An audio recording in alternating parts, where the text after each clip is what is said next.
হাউসবোটে আর থাকা যাবে না। কেন থাকা যাবে না? না, এই ঠান্ডাতে থাকা যাবে না। আমরা হোটেলে থাকা অনেক ভালো। অনেক ভালো ছিল না? হ্যাঁ, অনেক ভালো। এই ছিল তো ভাই, বলেন তো এখানে কেন থাকা যাবে না?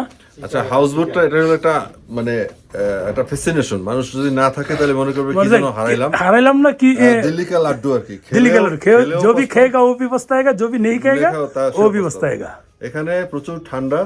এখানে গ্রীষ্মকালীন বা গরমের সময় থাকলে ভালো লাগবে, কিন্তু ঠান্ডার সময় ভালো লাগবে না। এবং ছোট বাচ্চারা যদি হয় তাহলে তো অসুস্থ হয়ে যাওয়ার সম্ভাবনা থাকবে। নিচে থেকে তো ঠান্ডা ওঠে যেহেতু কাঠের। হ্যাঁ, এটা যেহেতু পানির উপরে, এটা একটা বোট, নৌকা, বোট, জাস্ট বোট। হ্যাঁ, রাইট। এবং আশেপাশে পানি, এবং এখানে রৌদ্র পড়ার কোনো সুযোগ থাকে না। জামালাটা ওই জায়গা। এটা খুবই মানে সেনসিটিভ একটা জায়গা, বুঝে শুনে থাকতে হবে। বাচ্চা কাচ্চা নিয়ে আসলে এটাই। আর যদিও এটা রাতে কিছুক্ষণের জন্য এটা জ্বালিয়ে রাখে রুম হিটার যেটাকে বলে, যে লাকৃতি, অর্থাৎ আমরা যেটা বাংলাদেশে ওই যে কাঠ টাট বলি, ওগুলো তারা ভিতরে ছোট ছোট টুকরা করে এদিক দিয়ে ঢুকিয়ে দেয়, কিন্তু এটা বেশি সময় এই যে ঢুকিয়ে দেয়, কিন্তু বেশি সময় থাকে না। যতক্ষণ থাকে ততক্ষণ রুমটা গরম থাকে। রাত্র যদি জ্বালানো যায় তাহলে সম্ভব। হ্যাঁ, এটা জ্বালানো জ্বালাবে কি, ঘুমাবে না জ্বালাবে। এটা হচ্ছে এই যে দেখুন, আর এটা হচ্ছে ওয়াশরুম। এই দেখুন, ওয়াশরুম কিন্তু সবই আছে, বেসিন বলেন, মানে যে বাথটাব বলেন, আর হাই কমোড, গিজার সবই কিন্তু আছে। দেখুন, এটা কিন্তু সব একেবারে ডিজিটালাইজ করা যায়। 3 স্টার হোটেলে যা দরকার এখানে তাই আছে।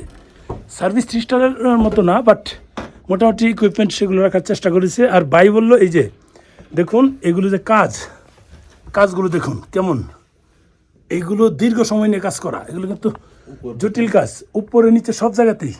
এখানে সবগুলো রুমেরই যে কতগুলো হাউসবোট দেখলাম, এটা ঐতিহ্য, ট্রেডিশনাল একটা বিষয়।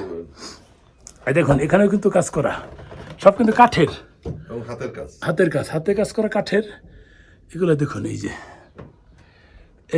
এখানে বুটগুলো যারা দেখতে যে আপনার এই রুমে সোফা নাই, কিন্তু অন্য রুমে সোফা আছে।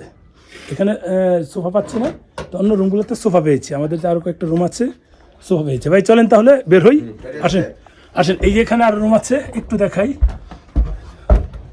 রুম আছে আর ওইখানে। আবির বের হয়েছস? এই যে সারা দিয়ে বের হন না। এই যে আমাদের ভাই বের হচ্ছে। ভাই ঠান্ডা কেমন লাগলো? সবাই একই কথা বলছে। এখন এটা না আসলে তো আমাদের ট্যুর পরিপূর্ণ হবে না, বাধ্য হয়ে আর কি আমাদের এখানে ওঠা। কিন্তু এর চেয়ে কিন্তু ওখানে কিন্তু ভালো ছিল, বুঝছেন ভাই? একটু যাই, আমরা দুইজনে মোটা, এই চিপাতে কেমনে যাই ভাই? দেখেন সবকিছু নিছেন কিনা দেখতে পারবেন। মোটামুটি সব হয়েছে ভাই, সবকিছু দেখতে পারবেন, দেখে না যায়। এটা গেলে ভিতরের অভয়ারণ্য। এইটার ভিতরে আমরা এখন বাহিরের কিছু জিনিস দেখবো। না, আগুন কোথেকে? ও বলছে জ্বালাইনি। এখন আমরা সূর্যটা দেখবো বাহিরে। এখান থেকে বের হলে এই যে নাস্তায়াগা, এই যে দেখুন, এখানে কিন্তু বসার ব্যবস্থা আছে।